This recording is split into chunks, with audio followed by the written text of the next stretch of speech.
Hello! Welcome back! Sa video ito, nandito naman tayo sa puerto ng Santander, Spain. So ngayon, kakarating na natin kagabi, no? So ngayon, nagsimula naman tayong mag-discharge ng mga karga nating mga ano yon?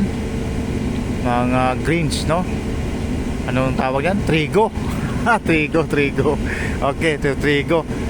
So ito yung ipasilip ko sa inyo yung view dito sa Santander, Spain. So ito kakaiba doon sa Gihon, Spain. So sa Gihon parang lang yun, parang probinsya siya. Kumpara dito sa Santander, parang talaga ito, industrial city talaga siya. So hopefully makagalagala naman tayo dito para at least man lang mayroon tayong mga souvenir na mga pictures dito. So for now, kukuha na tayo ng video, at least man lang mayroon tayong mai-share. At saka may makikita naman yung mga kababayan nating gustong pumunta sa Santander. So ito yung puerto nila. So industrial talaga. Tapos yun, may mga malalaking mga yan, mga storage tank yan diyan. At saka of course mayroon din tayong mga dito, mga container. And of course yan. So sa kabila pala mayroon palang mga gantry doon. So natural, yan ang mga container ship, yung mga reefer saka yung mga container talaga. So dry at saka yung mga reefer. So diyan sa kabila pala. So pumasok tayo dito kagabi, and of course na-experience natin yung talaga bad weather doon sa labas, kasi nandito tayo sa harapan sa Biscay. So yung Biscay talaga, kahit man lang normal ang weather diyan, grabe talaga yung alon. Ang grabe talaga, swill niya, grabe. So isang gabi at saka isang araw talaga kami doon nag-drifting kasi masama ang panahon. Buti na lang kahapon medyo kumalma at saka okay na tayong dumikit dito. So yun, so dami talaga mga doon, storage tank doon, grabe talaga. At saka yung mga sasakyan na yan, yung mga bus na yan, galing yan sa namin, sa pruwa namin, kasi nagkarga sila ng trigo. So yung trigo na yan, of course, kinuha natin yan doon sa sa layo-layo, sa Latvia. Latvia yun, sa galing Latvia. Okay, so for na continue tayo. So sa banda doon, sa unahan, may maraming parang doon yata siguro yung nila, yung pinakasinto doon banda. Yan siguro ang pinakasinto nila, siguro. At saka of course dito sa banda dito, ipasilip ko doon sa kabila, kasi nandito tayo sa sa starboard side. Pupunta tayo sa port side para mapakita itong mga buildings dyan. Yan, okay. So actually di ba siya masyadong malaking puerto dito. Ito lang, tingnan mo, yun, yan lang, ito lang kalaki, kasi sa kabila naman yung iba. Okay. So nandoon yung mga car ship pala doon, reefer container car ship. So nandoon pala, daming mga nakahilang sasakyan pala doon, at saka yung mga karga niya, mga kotse talaga yun, Okay.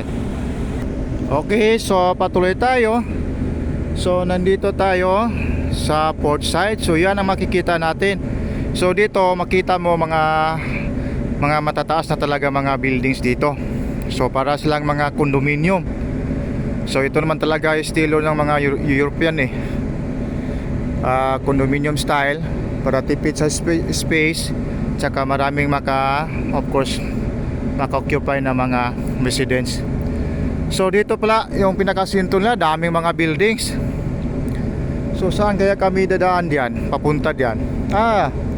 Doon pala sa kabila, diyan siguro kami dadaan, Yan, may tulay So ibig sabihin diyan, lalakarin yan papunta doon. Siguro malaman yan mamaya. Sigurado ako mamaya after lunch maraming mag shore leave. Tayo Eh, may gagawin pa tayo eh. Busy talaga, lalo na sa puerto. Ngayon, ano, cargo operation, saka may mga tubol din. So hopefully mamaya hapon na makalabas tayo. Okay, so ganyan. So ganyan siya. So yun lang ang makita natin dito sa puerto ng Santander, Spain. So ganyan siya. So mga Espanyol ito, mga Spaniard, mga Spanish, no? Yung mga ano natin, mga ninuno natin, mga galing dito eh. Kaya yung mga Pilipino talaga, halo-halo, mix-mix na yan. Mga Tisay at saka Tisoy talaga. Wow, diba? Okay. So ganyan siya. Tapos i-finalize natin doon sa pinanggalingan namin. Okay. So for now, ito, may ginagawa talaga tayo dito. Actually yung ano, antenna namin yon, na ano siya, kasi malakas talaga yung hangin eh, bad weather. Kaya yon, oh, nagkaroon tayo ng panahon na mag video kasi break time. Oh, yun ang nangyari. So ganyan. So disconnect muna ang power nito para matrabaho ni Pedro at saka sa mga kasamahang AB. Oh, yun. So nag-discharge kami ngayon. Tapos buti na lang shore crane ang ginagamit, yung malaking grab nila. So mabilisan lang ito. So hopefully Monday or Tuesday wala, tapos na, biyahe na naman. So doon kami dumaan papunta dito, pumasok. At saka of course yun, mayroon din tayong passenger ship diyan, oh. Oh, may passenger ship din sila dito, oh. So yan. So of course natural naman yun eh, transportation yan eh. So ganyan siya. So I think yun lang muna. Hopefully may makukuha pa tayong mga videos kung makalabas tayo, makaroon tayo ng shoulder. So thank you for watching, and please continue to like and subscribe my YouTube channel. This is Licky Arcel. Thank you, babu.